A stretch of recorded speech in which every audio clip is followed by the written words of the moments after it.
Yiero mar manyo commissioner ma ochung'ne jong'ad buche duol ma Judicial Service Commission kata JSC e bwo riwruoge mar Kenya Magistrates and Judges Association ne odhi nyime kawuono Kisumu kaluwore kod tho mapoya mar mane osenindo Justice David Majanja mane en commissioner e duolno.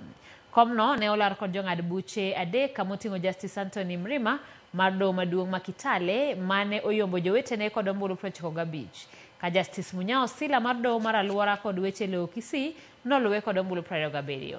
Kama nyawadgi mar doho ma Nyeri Justice James Olola ne oyudore e thuolo mar adek kod ombulu 15. Yiero makamane otim kaka yorno mar neno ni jong'ad buche odhi nyime kod bedo gi commissioner madhi neno ni ochwal dwachgi makare e yor tich.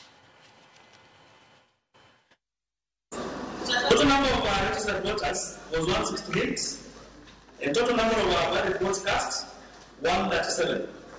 No rejected votes. So when the numbers over here, the winner of this election is Mrima Antony Mrima.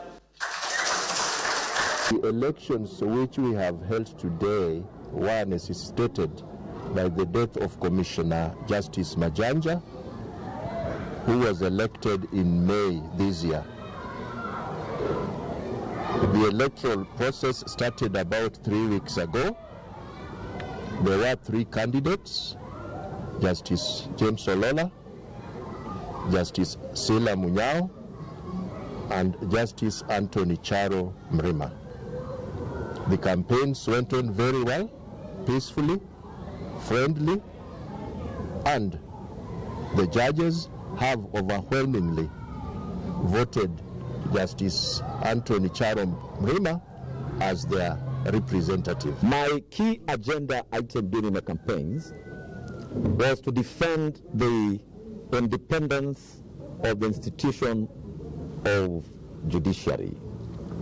And that is my pledge, not only to judiciary, not only to judges, but to the entire country and the world, that I will stand with the independence of the institution.